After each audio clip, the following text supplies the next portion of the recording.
Assalamualaikum warahmatullahi wabarakatuh. Halo teman-teman, gimana kabarnya nih semuanya? Masih sehat ya? Masih bahagia, masih happy?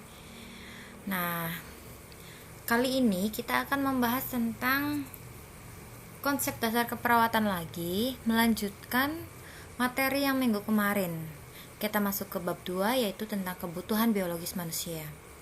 Nah, sebagai seorang perawat, perlu dong kita tahu apa sih kebutuhan dasar dari klien ini gitu kan, agar saat kita memberikan asuhan berjalan dengan lancar gitu ya. Nah, kita akan mulai membahasnya, masuk ke materi.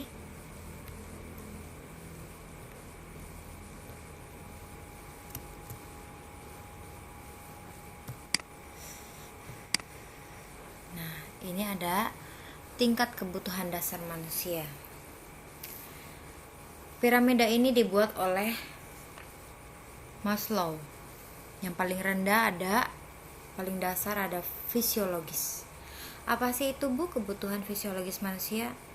Ya, manusia butuh makan, minum, tidur, pakaian gitu kan ya. Kebutuhan yang paling mendasar. Lalu ada rasa aman, ada keamanan, keteraturan, stabilitas. Nah, dia merasa aman di lingkungannya. Saat dia beristirahat dia merasa aman, dia bekerja merasa aman gitu ya. Lalu ada keteraturan, malam tidur, siang bekerja, beraktivitas, bersekolah gitu. Dia pun dapat ya memenuhi semua kebutuhan keluarganya gitu ya. Semuanya berjalan sesuai aturan gitu. Dan stabilitas, hidupnya stabil. Kemudian sosial,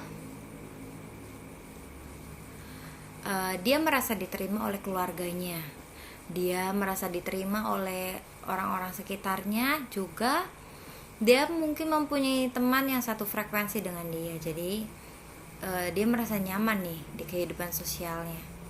Lalu ada penghargaan,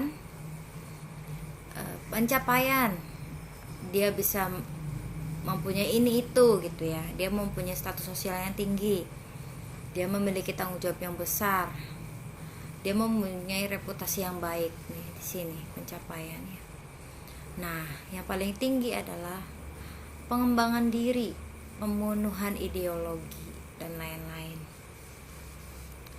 Pengembangan diri misalnya ya, dia bisa melakukan hobinya sesuai sesuai passionnya dia gitu kan ya. Dia bisa melakukan apapun yang dia suka gitu. Next, kalau perawat tugasnya kepada klien apa dong? Tentu pemenuhan kebutuhan keperawatan ya. Salah satunya ada pemenuhan keperawatan untuk kebersihan tubuh atau hygiene. Nah, apa aja sih itu? Ada perineal hygiene atau kebersihan alat kelamin ya. Tujuannya apa ya? Tujuannya agar pasien tetap terjaga kebersihannya sehingga cepat sembuh, tidak stres, hatinya happy gitu ya. Pasien yang dirawat juga kan harus dalam kondisi yang baik, yang steril. Agar apa? Agar ya lingkungannya mendukung dia agar cepat sembuh gitu kan. Jadi dia pun cepat pulihnya ya. Kemudian membersihkan wajah. Nah, lalu ada membersihkan lengan, membersihkan dada, membersihkan kaki, membersihkan genitalia, membersihkan punggung, dan terakhir memberikan kenyamanan. Intinya ini memandikan pasien lah ya. Memandikan pasien adalah suatu kegiatan yang dilakukan oleh perawat dengan cara membersihkan seluruh bagian tubuh pasien. Pasiennya berbaring di tempat tidur, lalu dimandikan dengan air bersih, sabun, dan larutan antiseptik. Memandikan pasien biasanya dilakukan pada pasien yang tidak mampu mandi sendiri ya, sehingga harus dimandikan di tempat tidur. pada pasien yang full bed rest. Lalu pasien baru datang yang dalam keadaan kotor.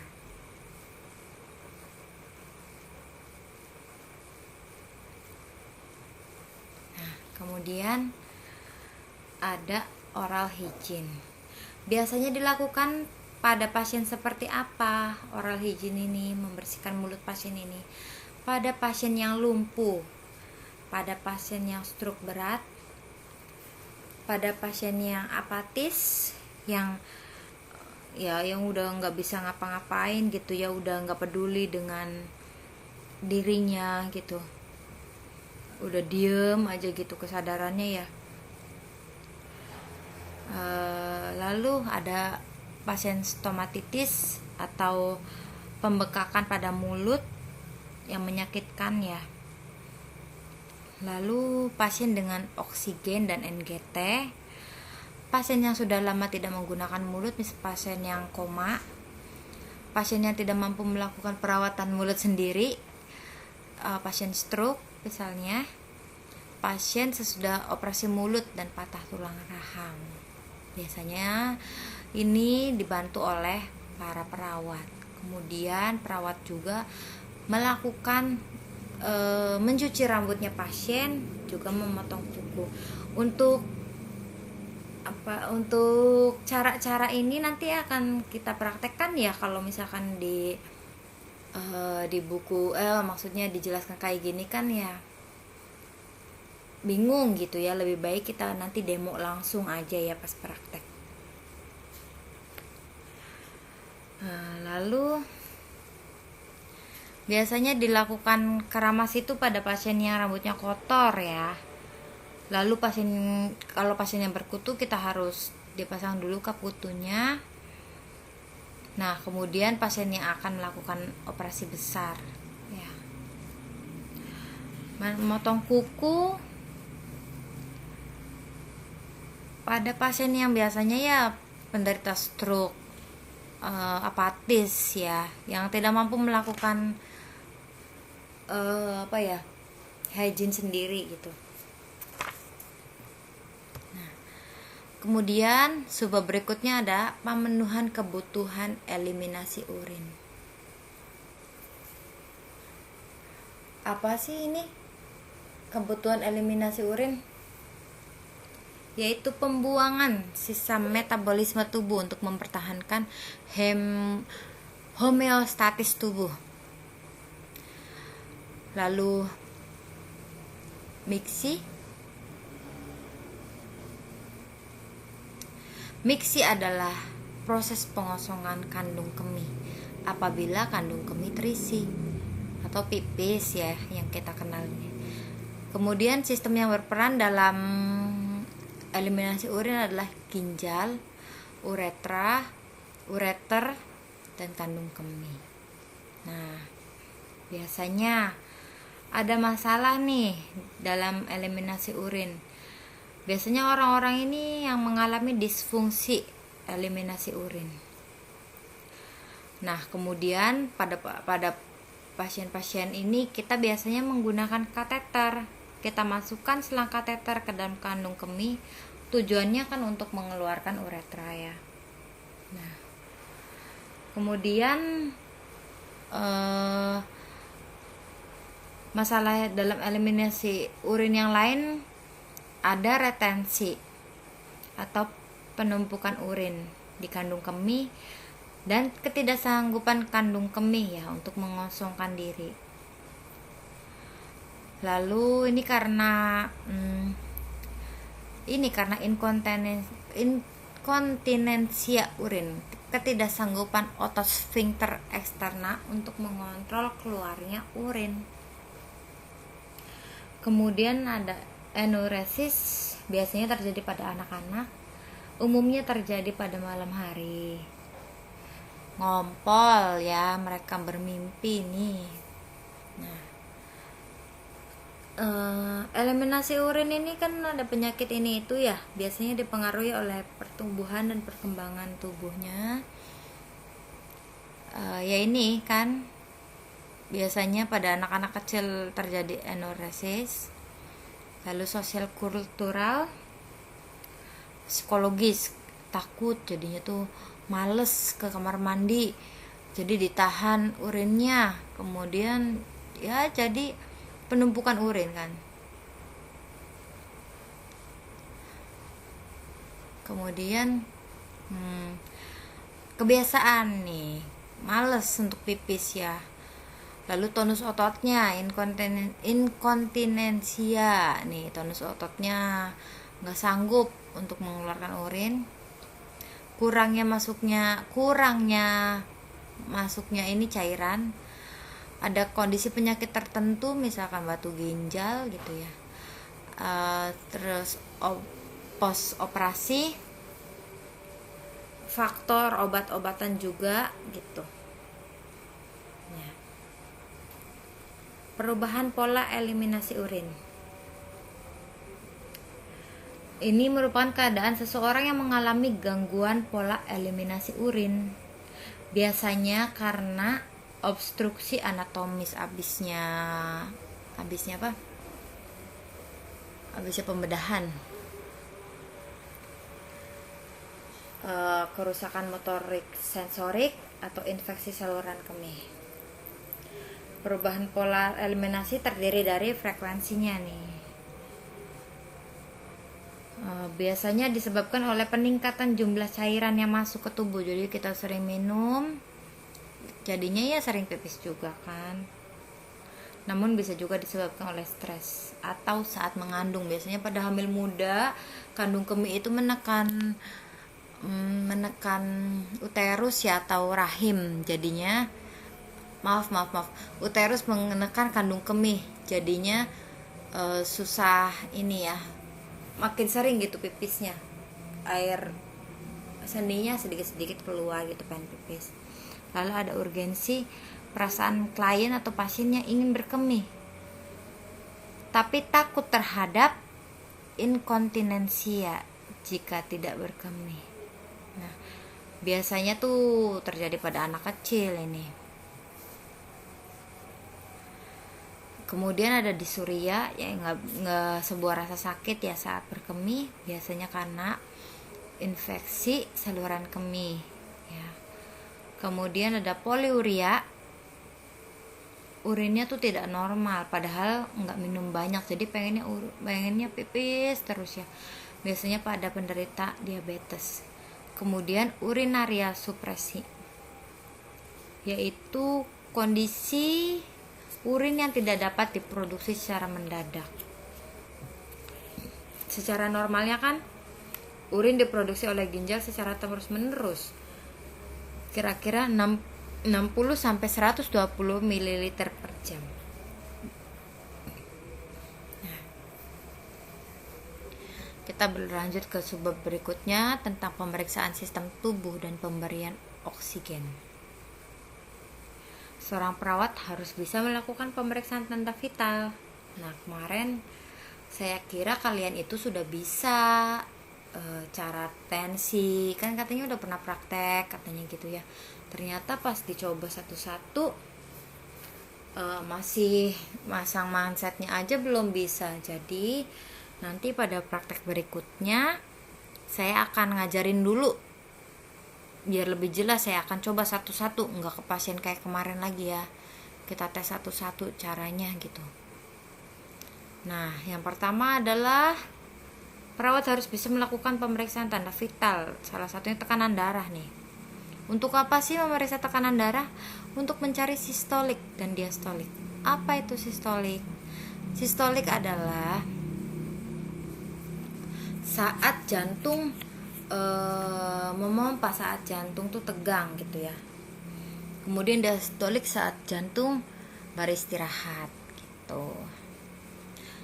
Nah, tekanan darahnya ada yang normal biasanya 120 mmHg ya, sistoliknya. Kemudian diastoliknya biasanya 80. Kalau hipotensi, apa sih hipotensi itu Bu? Tekanan darahnya itu lemah di bawah normal. Kalau hipertensi tentu dong di atas normal, kan hiper gitu ya.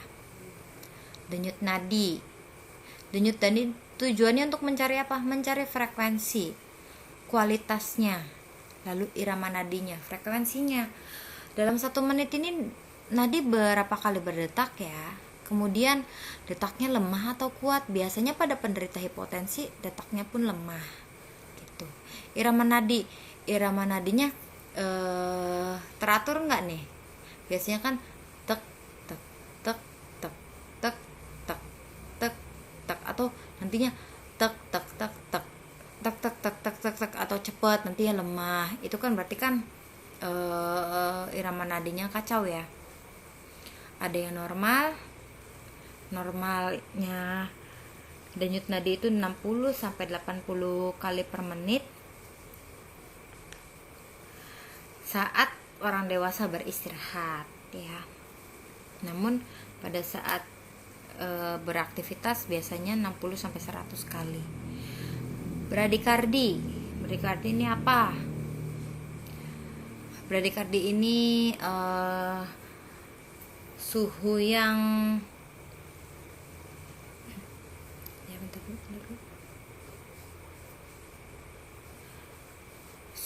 suhu lagi denyut jantungnya itu lemah atau lambat ya.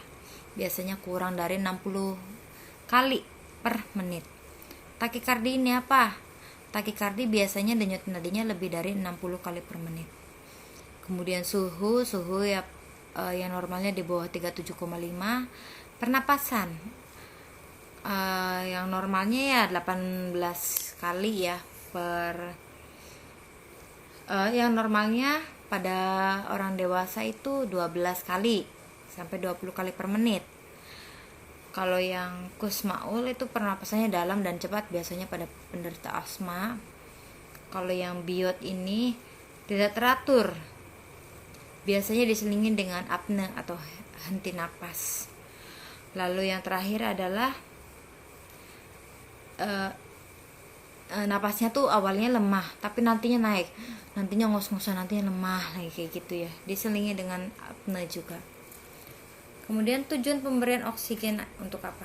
Untuk meningkatkan ekspansi dada, lalu memperbaiki status oksigenasi pasien agar pasien tidak sesak, kelancaran metabolisme, mencegah hipoksia, menurunkan kerja jantung. Kan kalau kurangnya oksigen, aliran darah pun berkurang, jantung lebih berpacu dong. Menurunkan kerja paru-paru dengan dyspnea, lalu meningkatkan rasa nyaman dan efisiensi frekuensi napas pada penyakit paru. Biasanya pemberian oksigen ini ada 2 cara, dengan kanul dan masker. Kanul ini yang lubang 2 selang dimasukin ke hidung ya. Kalau masker itu yang menutup bagian hidungnya gitu ya. Nah, sekian materi dari saya minggu ini. Jika ada yang tidak dimengerti atau masih bingung-bingung, silakan bertanya ya lewat WhatsApp saya. Saya akan nanti memberikan soalnya, kuisnya lewat KM kalian. Segera dikumpulkan ya, tolong ya, jangan sampai menumpuk teman-teman, tolong. Nah, saya juga minta maaf untuk minggu ini saya masih belum bisa memberikan praktik, tapi insya Allah nanti tanggal 26 semuanya akan kembali normal ya. Terima kasih. Wassalamualaikum warahmatullahi wabarakatuh.